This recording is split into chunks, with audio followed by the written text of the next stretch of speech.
എല്ലാവർക്കും നമസ്കാരം. ഇത് നമ്മൾ വൈത്തിരിയിൽ താമസിച്ച ഒരു റിസോർട്ടാണ് കേട്ടോ.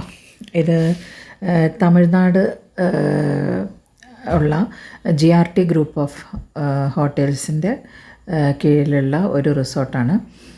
വളരെ ഭംഗിയായിട്ട് ഇതവർ സെറ്റ് ചെയ്തിട്ടുണ്ട്. നല്ല എന്താ പറയുക, വളരെ ആർട്ടിസ്റ്റിക്കലി ആണ് ഇതിൻ്റെ ഒരു നിർമ്മിതിയൊക്കെ. നല്ല ഭംഗിയാണ് കാണാൻ. ഇത് എൻട്രൻസാണ് കേട്ടോ. 2-3 പോണ്ടുകളുണ്ട്, ചെറിയ പൂളുകൾ അവർ സെറ്റ് ചെയ്തിട്ടുണ്ട്. മത്സ്യങ്ങളുണ്ട്.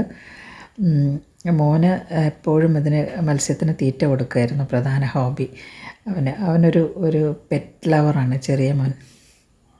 അപ്പോൾ ഇവിടെ 2 പോണ്ടുകളുണ്ട്. ഫ്രണ്ടിൽ 2 ചെറിയ പൂളുകളുണ്ട്, അതുപോലെ ഒരു വലിയ ഒരു പോണ്ടുണ്ട്. അപ്പോൾ ഇതാണ് അതിൻ്റെ ഒരു ഫ്രണ്ട് വ്യൂ കേട്ടോ. നല്ല ഭംഗിയില്ലേ കാണാൻ.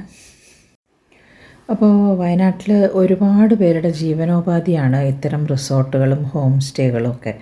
അപ്പോൾ വയനാട്ടിൽ ഇതുപോലെയുള്ള ഒരുപാട് ഹോം സ്റ്റേകളും അതുപോലെ റിസോർട്ടുകളും ഉണ്ട്. ഇത് അവിടുത്തെ പാരിസ്ഥിതിക പ്രശ്നത്തിന് കാരണമാണ് എന്നൊക്കെ പറയുന്നുണ്ട്. എങ്കിലും ഒരുപാട് പേരുടെ ജീവനോപാധിയാണ് ഈ ഒരു റിസോർട്ടുകൾ. ഒരുപാട് പേര് ഇവിടെയൊക്കെ ജോലി ചെയ്യുന്നുണ്ട്. അവർക്കൊക്കെ തൊഴിലില്ലാതാകുന്ന ഒരു പ്രശ്നം ഉദിക്കുന്നുണ്ട്. കാരണം ചൂരൽമലയിലെ കഴിഞ്ഞ വർഷം ഉണ്ടായിരുന്ന ഉരുൾപൊട്ടലിനെ തുടർന്ന് ടൂറിസ്റ്റുകൾ ഗണ്യമായിട്ട് കുറഞ്ഞിട്ടുണ്ട്. അതുകൊണ്ട് തന്നെ ഈ റിസോർട്ടുകളൊക്കെ വളരെ ചുരുങ്ങിയ ചിലവിലാണ് ഇപ്പോൾ, ചുരുങ്ങിയ റെൻറ്റിനാണ് ഇപ്പോൾ റൂംസൊക്കെ കൊടുത്തുകൊണ്ടിരിക്കുന്നത്. അപ്പോൾ ഇത് അവരുടെയൊക്കെ എന്താ പറയുക, വയനാട്ടിലെ ആളുകളുടെ ജീവിതത്തിനെ തന്നെ വളരെ നെഗറ്റീവായിട്ടാണ് ബാധിക്കുന്നത്. ഫുഡൊക്കെ വളരെ നല്ലതായിരുന്നു. ബ്രേക്ക്ഫാസ്റ്റ് ഫ്രീ ആണ്. ബ്രേക്ക്ഫാസ്റ്റിലും ഒരുപാട് വെറൈറ്റി ഉണ്ടായിരുന്നു.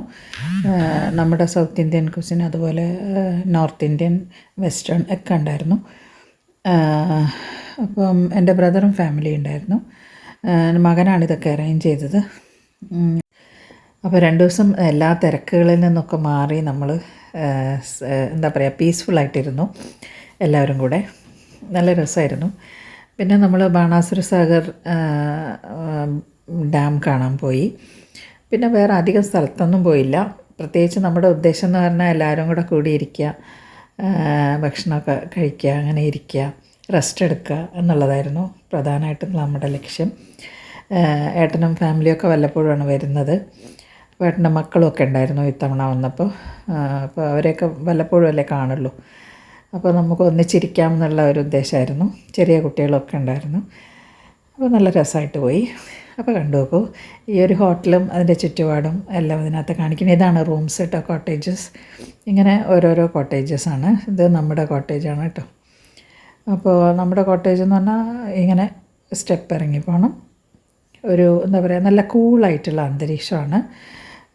കോട്ടേജസൊക്കെ വളരെ ഭംഗിയായിട്ട് അവർ സെറ്റ് ചെയ്തിട്ടുണ്ട്. നല്ല സ്പേഷ്യസ് ആണ്.